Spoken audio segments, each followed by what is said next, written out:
What unfolds when the architect of a hotel empire strides into one of his own establishments, clad in a hoodie, only to be ejected before he reaches the front desk? Landon Griggs stood at the curb in front of the downtown hotel, drawing the hood of his grey sweatshirt over his head as a brisk wind swept through the city. He bore no resemblance to the individual associated with the name on the internal company emails. No formal attire, no followers, no professional bag, just denim, scuffed shoes, and an alias on the booking: Kyle Dawson. 14 hotels. That illustrates the remarkable journey his company had undertaken over the span of 9 years. From a solitary roadside establishment, he transformed into a polished collection of mid-tier luxury hotels spanning 3 states. Yet at this moment, an unsettling sensation lingered. Recently, there has been a decline in guest satisfaction scores at 2 locations, with the downtown branch standing out due to a troubling pattern of complaints that seems inconsistent. Upon hearing the district manager assure him that everything was fine, Landon ceased his inquiries and began making reservations. It had been more than a year since he last set foot in this branch. A significant portion of the team had transformed. Since that time, with particularly high turnover noted at the front desk and security, that facilitated a smoother integration. None of those who truly toiled on the floor had encountered him in person.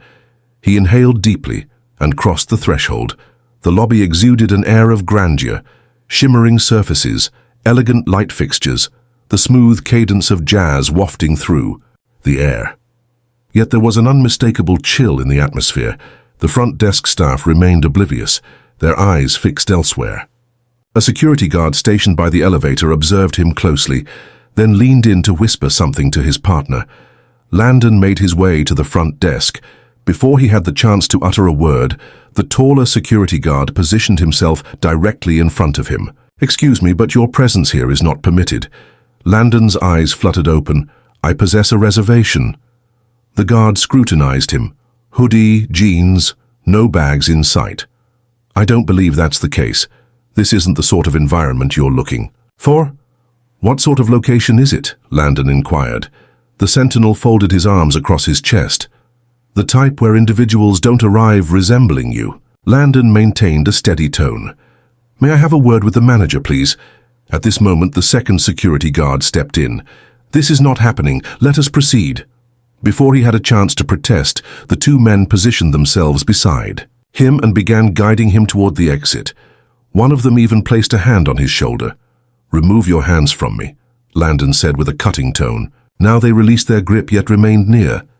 "We made our request politely. Your actions are causing discomfort among the guests." Upon my entrance, the taller guard remained silent. He pushed open the glass doors and gestured for him to step outside.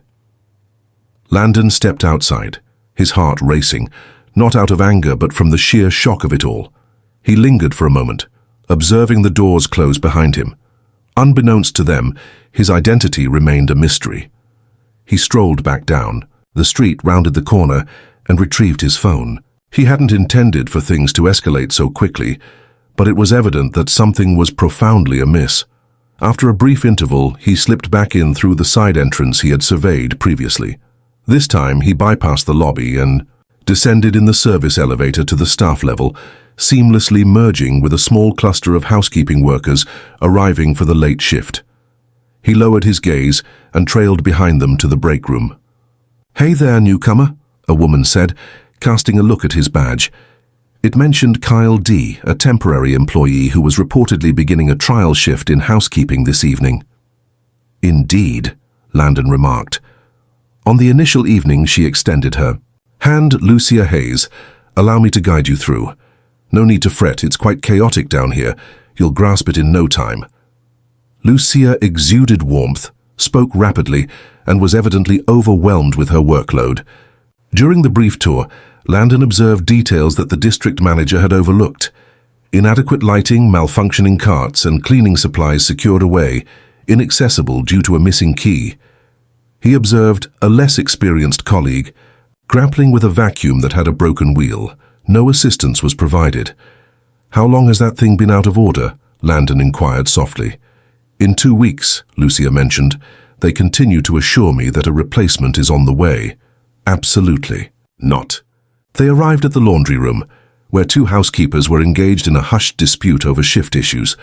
A woman named Tanya appeared to be on edge. "Lucia, they reduced my hours once more," she remarked. "This can't continue. Rent is due," Lucia sighed. "I understand you're not alone in this." Landon experienced a sharp pain in his chest. He had established this place to generate employment, not to exploit individuals. Later that night, as they tidied up a room, he turned to Lucia and asked, "So, what's going on with the front desk?" "They always felt that cold." Lucia hesitated. "The higher-ups seem indifferent to both us and the guests, honestly. It's all about the speed at which they can transform a space." "And what about security?" Landon inquired. Lucia cast him a glance. "Let's not dive into that right now." He nodded, confirming that you had already seen them. "They regard anyone who doesn't appear affluent with disdain. We've received complaints from guests in the past, yet the manager always supports them." Landon's jaw clenched with tension. He craved a deeper understanding. He had to grasp the full extent of this situation. He remained throughout the night shift, tidying up, attuned to sounds, observing keenly. By morning he realized this was more than just a rough night. This hotel had lost its essence. He was determined to uncover the identity of those behind it all. Landon came back 2 nights later, wearing the same uniform, displaying the same badge, and using the same alias. After his initial shift, no one had suspected a thing, not even Lucia, who had developed a fondness for him and suggested exchanging numbers in case he needed any assistance. He graciously refused, stating that he lacked a functioning phone. It hurt to deceive someone so sincere, but he had to maintain this facade. He quietly entered through the service entrance as dusk settled, his eyes darting along the hallway. The same flickering light hummed above. The atmosphere lingered with the subtle scent of bleach and the charred aroma of coffee. He arrived with a slight nod towards the weary night supervisor, a slender figure named Harris, who hardly lifted his gaze from the clipboard. This evening, Landon had a purpose beyond mere observation. A strategy was in place. He approached the linen room, where Tanya was deftly folding sheets, her movements a testament to years of practiced efficiency. As she extended her arm to grasp the towels on the top shelf, the strain in her lower back was unmistakable. "Allow me," Landon offered, stepping forward. She paused for a moment, then allowed him to take charge. "Thanks. They used to keep these." "Lower," she murmured, "before they rearranged everything without consulting us." "Who are they?" "The new operations lead arrived 3 months ago, and it seems they have no understanding of our work down here. Claimed it was a more effective approach. Does he ever take on night shifts?" She let out a snort. "He doesn't even acknowledge the morning. He simply strolls about with his tablet, acting as if he's far too occupied to engage in conversation." Landon paused, enveloped in quiet contemplation. "Has anyone ever pushed back?" Lucia attempted to, claiming it was a matter of safety. He suggested that she reach out to HR via email should she have any complaints. She has stopped caring altogether. By midnight, Landon had already noticed 3 additional red flags. 2 rooms were left uncleaned as the staff had exhausted their supply of disinfectant wipes, and those on the night shift lacked access to the supply cage. One of the maintenance staff had to improvise a solution for a bathroom sink using duct tape, as work orders were overlooked unless they were marked as visible to guests. A young housekeeper, perhaps 19, had discreetly clocked out ahead of schedule, mentioning she needed to walk home since her bus pass was taken away after her hours were reduced. Everything was converging towards a singular conclusion: neglect. He bided his time until the floor supervisor took a smoke break, then quietly ascended to the guest floors. He had to observe the front-facing staff in action when they believed no significant figure was observing. The elevator chimed softly as it reached the lobby level. He emerged into the corridor that linked the side hallway to the main reception area. The illumination felt cozier in this space. The melodies resonated with a bit more volume, yet the atmosphere remained unchanged. Behind the counter, 2 employees were stationed at the front desk. A man in his 40s, sporting thinning hair and a clipped accent, typed swiftly, seemingly oblivious to the elderly couple standing before him. A younger woman with impeccably straightened hair and elongated acrylic nails was engrossed in her phone, scrolling with intent. The elderly woman at the counter softly cleared her throat. "Excuse me, but we have been waiting for towels for more than an hour now. We reached out twice. We're currently experiencing a backlog," the man interrupted, his gaze fixed elsewhere. "The housekeeping staff is limited this evening." I comprehend, yet he lifted a hand. "I mentioned that we're experiencing a backlog." Landon sensed his jaw clench. The pair shared a tentative look before gradually making their way toward the elevators. Not a single staff member showed any reaction. He edged nearer to the desk, remaining concealed behind a column by the lobby bar. Moments later, a gentleman in a finely tailored suit made his way to the counter, maneuvering a sleek silver carry-on behind him. The young woman looked up right away. "Welcome aboard. Touching base with us this evening." The difference was striking. Her voice had transformed into a rehearsed cheerfulness, the sort refined through years of experience in customer service. The man in the suit offered a smile as he presented his identification. "We've placed you in one of the executive kings," she remarked, her fingers moving swiftly. "Would you care for a bottle of water? This evening, we are pleased to provide complimentary." Sparkling. Landon inhaled deeply. The older male receptionist leaned over to her, highlighting the stark contrast in standards based on the appearance of those who had attended to the guest after their departure. "Watch that guy. He seems like he belongs in the corporate world," she said with a shrug. "Allow him to voice his grievances. What are they going to do? Let us go. We are the sole presence that arrives." "Precisely." Landon retreated into the hallway, careful not to draw their attention. He was done listening.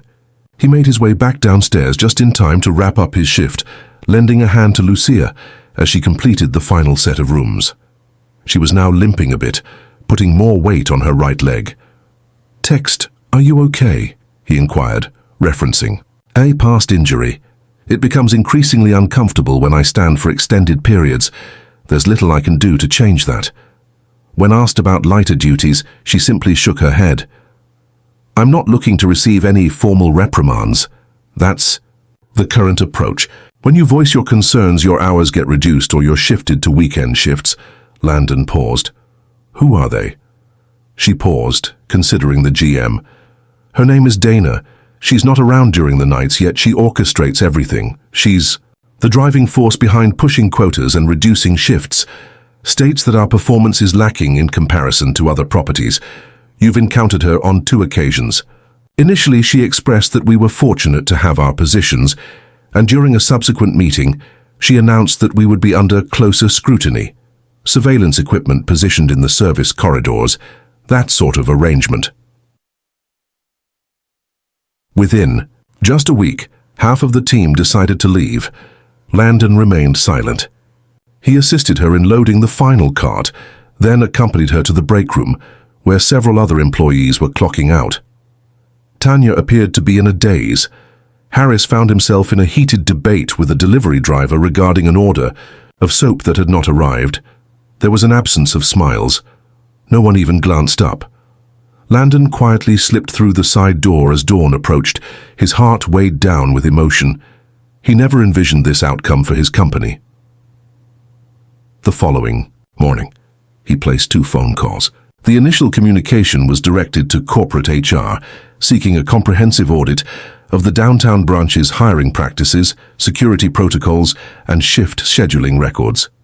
The second was to a trusted private consulting firm, one that focused on assessing workplace culture. However, he required one final night in disguise. He came back that evening and headed directly to the break room. Lucia was absent. Tanya mentioned that she had reported herself as unwell. She departed in tears. Last night, she added, she expressed that she could no longer endure it. Has something occurred? Tanya paused, uncertainty flickering in her mind. Harris criticized her pace, doing so in front of the entire group, claimed she was holding the team back. She has been employed here for 6 years. Landon felt his heart race. He discovered Harris by the laundry chute, leisurely sipping coffee from a chipped mug. Lucia's voice echoed, Landon remarked nonchalantly. Indeed, That seems like a wise choice. She's falling behind now. Did you convey that to her? It was essential for her to listen. Have you ever considered that it might not be her? Perhaps the system is malfunctioning. Harris squinted, his gaze sharp and focused. You newcomers often believe you have all the answers. You have no idea how stretched we truly are. I comprehend precisely how delicate. This place was crafted by my own hands. Harris's eyes fluttered open. Excuse me? I am not Kyle. I am Landon Griggs, the founder and owner. The corridor became still. A nearby worker let out a sharp gasp. Tanya let the sheet slip from her hands as she was folding it. Excuse me, what did you say? I arrived to uncover the truth of the situation, and now I'm enlightened. Harris appeared wan. I didn't intend anything by that. You publicly embarrassed a long-serving employee. You overlooked all the indications that your team was facing difficulties. Your time here is complete at this moment. Tanya took a step back, her mind reeling. A different housekeeper murmured a few words, gaze expansive. Landon glanced over at the others. I invite anyone who has faced mistreatment to share your experiences. Beginning tomorrow, changes will be implemented. You are worthy of more. He exited the hallway before anyone had the chance to speak further. The following morning, he strode through the front doors clad in a suit. This time, the two receptionists from the previous night stared in shock. Landon dismissed it. Don't bother, he said. Your services are no longer required. You will be escorted out by security. He glanced at the lobby manager who had just walked in. Where is Dana located in her office? Not any longer. He strode past them, heading directly to the back office, each step filled with determination. This was not a cleanup effort. A new chapter was unfolding, and the journey was only starting. Dana Whitmore hardly glanced away from her screen as Landon entered her office. She sat poised behind a modern desk, partially obscured by a sizable monitor showcasing a detailed spreadsheet. A mug of pristine tea rested next to her keyboard, while her blazer draped elegantly over the back of her chair. The environment exuded a sense of precision, cleanliness, and emotional distance. I'm currently in the process of approving payroll, she stated, her tone sharp. Landon refrained from taking a seat. She blinked, signaling for him to cease that behavior. Greetings, I am Landon Griggs. This hotel is under your management.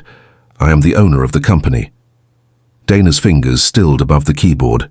She gazed at him, contemplating. I don't have time for this. I've dedicated the last 3 nights to your night shift in housekeeping. I have witnessed it all. The management of this property, the treatment of staff, and the approach to security profiling individuals at the entrance are all crucial aspects to consider. Dana reclined gradually, her expression becoming more resolute. If this is meant to be a test, let me assure you it is very much real and you have not succeeded. He observed her intently, anticipating a hint of humility. It never arrived. Each hotel faces its own set of challenges, she remarked. For months now, we've been operating with fewer hands on deck. We face significant pressure to reduce expenses, and the corporate directives have certainly not facilitated that process. This cannot be attributed to policy. Not when the front desk overlooks guests, the night supervisor reprimands staff publicly, and the team is too intimidated to voice concerns, knowing there's no support from you. She rose gradually. It's incredibly challenging to maintain the operations of this place. I faced decisions that seemed insurmountable. You're seeking improved results. This is our approach to achieving that. Your time here is complete. A moment of silence lingered in the air. Dana's jaw clenched. Yet, she remained silent. She understood that it had come to an end. Someone from HR will guide you through the exit process. Gather your belongings by midday. She left without a word. She returned to her screen, minimized the spreadsheet, and started closing windows as if it were just another ordinary day. Landon exited the office and strolled down the corridor towards the service elevator. He walked past a maintenance technician who was in the process of replacing a ceiling tile close to the staff lounge. The man glanced upward, bewildered by the sight of him dressed in a suit. So you're the newcomer from housekeeping, huh? He inquired. Not quite, Landon replied. I will provide an explanation later. He descended in the elevator to the lower level, where the overnight crew had recently finished their shift just an hour before. The stillness in the corridor weighed heavily upon the air. He moved past the linen room, now shrouded in dimness and silence, and made his way toward the staff break room. Within the space, several morning shift employees gathered, sipping their coffee and conversing in hushed voices. As he entered, an eerie silence enveloped the room. "I recognize you now," said a woman in a green polo. "Lucia shared with us. She reached out earlier." Landon gave a slight nod. "I'm not here to deliver a speech, but I want you to hear this from me personally.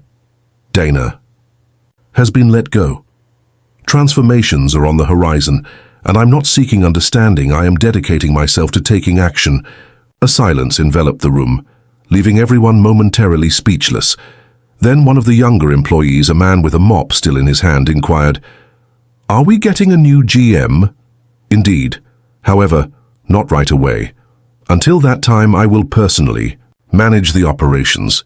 "Are you really planning to stay here?" another employee asked, disbelief evident in their voice. At this moment, affirmative. He departed from their coffee gathering and ascended the stairs once more. By the afternoon, the tasks had piled up significantly. A temporary human resources team had come in from corporate. Landon gathered them in a bare conference room and presented a list of priorities: anonymous staff interviews, a comprehensive audit of security procedures, and a halt on any additional shift reductions. A senior HR manager was tasked with reviewing all prior staff complaints and was directed to contact any former employees who had departed in the last 6 months under dubious conditions.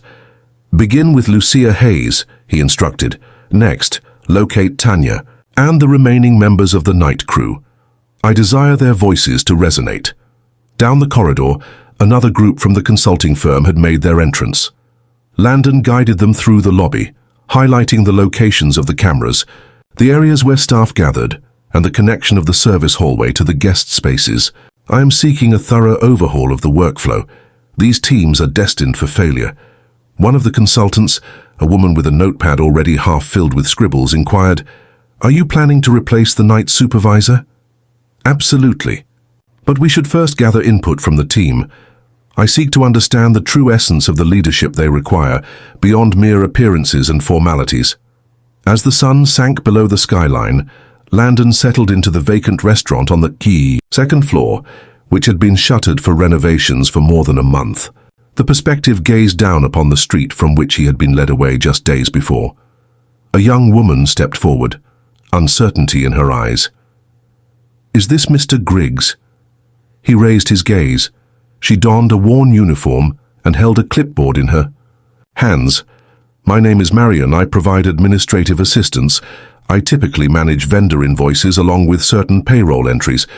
How may I assist you today?" "I simply wish to express my gratitude. There's been a palpable fear among the people here, affecting not just the housekeepers, but everyone. We were instructed to refrain from asking questions, to avoid challenging anything." "Who informed you of that?" "Dana. Her assistant manager, Greg, is absent today. He took a sick day." Landon made a mental note. "I appreciate you sharing that with me. If you come up with anything further, I'd love to know."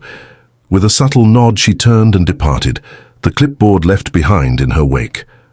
A payment was accompanied by an invoice for a linen vendor that had not made a delivery in more than 2 weeks. The signature line remained empty. He reached out to the procurement team. As dusk settled, he made his way back to the lower level, coinciding with the arrival of the evening crew. Tanya returned, her gaze cautious as she entered the hallway. Upon catching sight of him, she became utterly still. "I heard what transpired," she remarked. "It's wonderful to see you here.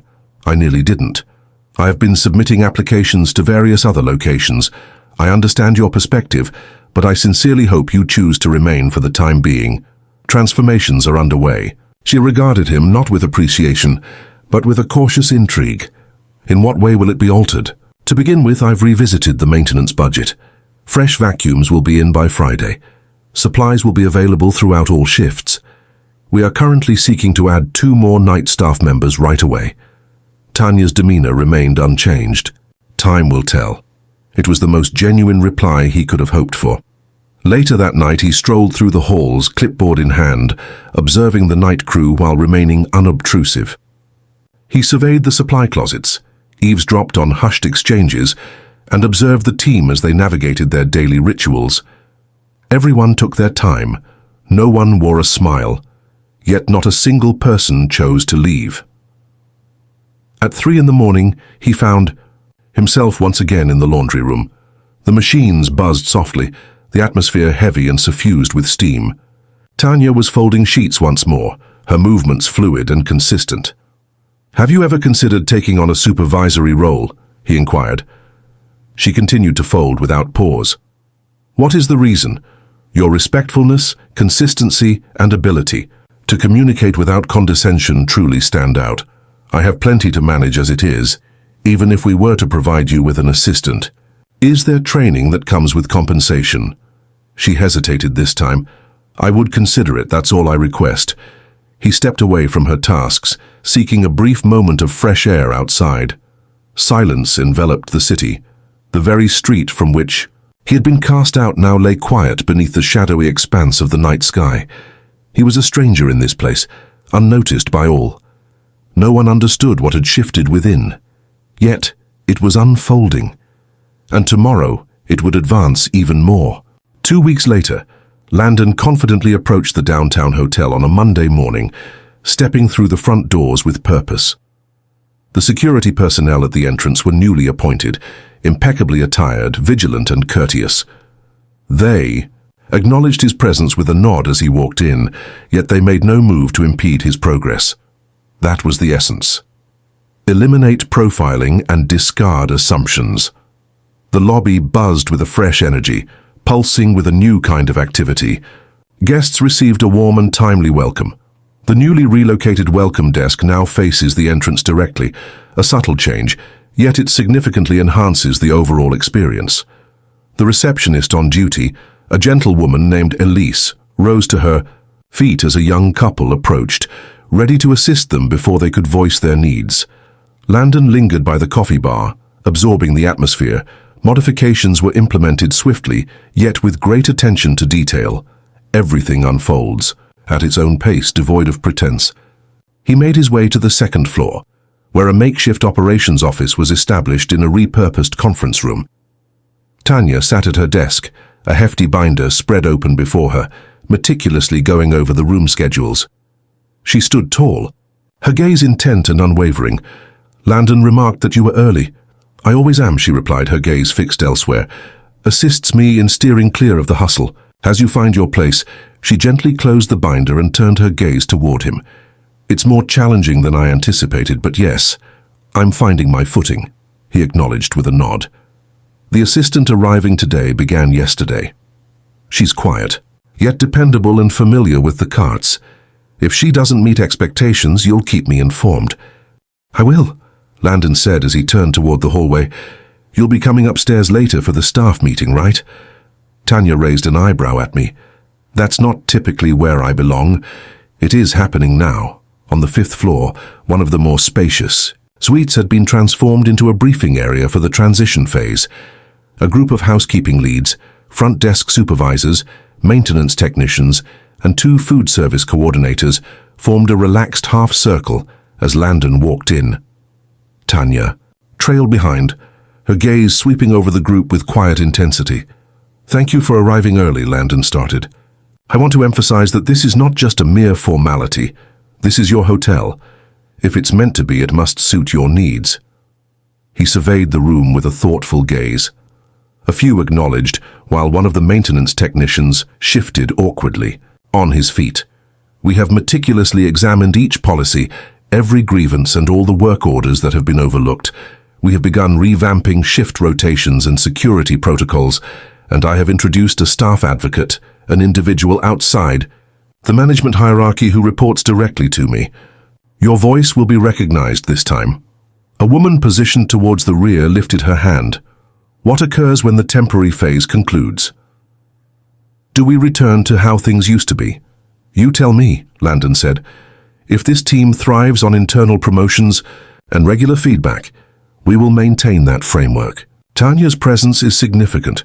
She's not merely stepping in, she is evaluating the system. Tanya remained silent, yet the palpable essence of her presence conveyed everything that needed to be said. Once the meeting concluded, Landon requested her to remain for a moment. "Do you believe they have faith in this yet?" he inquired. "Some indeed do," she remarked. A handful linger, anticipating a twist, but none arrives. She crossed her arms. "You claim that yet individuals tend to remember for a long time," he nodded. "That's why we work for it, not request it." That afternoon, Lucia came back for her first shift after her abrupt departure. She entered the service hallway around 4 p.m., clutching her ID badge as if it were a relic from a past life. Landon encountered her at that location. "You didn't have to return," he remarked. "I understand, but I heard about the changes and felt compelled to see if they were genuine." "You tell me," she said, glancing around. Tanya engaged in conversation. With a small group by the break room, the hallway freshly adorned with a new coat of paint. The lighting fixtures were replaced. The supply room door featured a modern digital lock, yet the staff possessed access codes. A cart brimming with fresh linen rested nearby, completely stocked. "It's cleaner," Lucia remarked. "Seems diminished, strained." Landon remarked that there remains much to be accomplished, yet your voice was the catalyst that set it in motion. She regarded him with keen attention. "You're truly committed to staying engaged. I'll return weekly without any prior notice or schedule. I'm not going to vanish again." Lucia offered a brief nod before pivoting back to the break room, silent and resolute. That evening, Landon encountered the new acting general manager, a former regional trainer known as Morgan Reese. Her experience was rooted in hospitality ethics, and she had never been part of Dana's leadership. She informed him that they were implementing a rolling feedback model, confidential submissions, alongside real-time discussions with the team. It may hinder progress, yet it allows for greater possibilities to unfold. "Excellent," Landon remarked. "Your purpose isn't to rush through, it's to ensure everything is done correctly." Morgan drummed her pen on her notepad. "Protection, completely substituted fresh venture. Body cameras, escalation training, and the elimination of judgment-based screening. Any removal from the property is due to conduct, not looks." Morgan gave a slight nod. "What are your thoughts on sustained leadership over time?" Continuing to observe. "There's a possibility of promoting from within, but it's uncertain. It's about addressing the actual needs of this place, rather than focusing on what appears favorable on a chart." Morgan reclined, taking a moment to gather thoughts. "You stand apart from the typical CEOs. I wasn't meant to be," Landon remarked. "I simply overlooked that for a moment." Later that week, the initial group of new employees began their onboarding process. 2 were recommended by existing personnel. Previously, there had been 2 applications that were rejected without an interview, a situation that HR identified and addressed. Landon took the time to connect with each of them. There was no formal greeting, just a handshake followed by a question. "What led you to select us?" The responses differed. Setting advantages. A familiar voice remarked that times had changed. He attended the inaugural orientation session for the new staff. Tanya began with a detailed overview of practical shift expectations and the necessary cleaning procedures. "Forget the corporate jargon and flashy visuals. Let's keep it real and straightforward." Landon observed as a newcomer, a young man with anxious eyes hesitantly raised his hand midway through. Did the owner really put in night shifts here? Tanya glanced over at Landon. "You want to respond to that," Landon said, "and I will continue to be here. No one ought to bear the burden of resolving issues they did not cause." Once orientation concluded, the room cleared out. Tanya stood by the door, her arms folded tightly across her chest. "Are you really doing this for the sake of appearance?" she inquired. Landon replied, "No. I'm undertaking this because this location is meant to hold significance." And it ceased, to hold significance for those who were supporting it. She gave a brief nod, then pivoted to face the hallway once more. The final alteration arrived subtly, nearly without fanfare. A new plaque has been placed near the staff lounge, understated yet elegant. featuring a brushed steel finish with the inscription, "This hotel runs on people, not policies. Each voice holds significance. Without a logo or signature, only a commitment remains, and this time it will be fulfilled."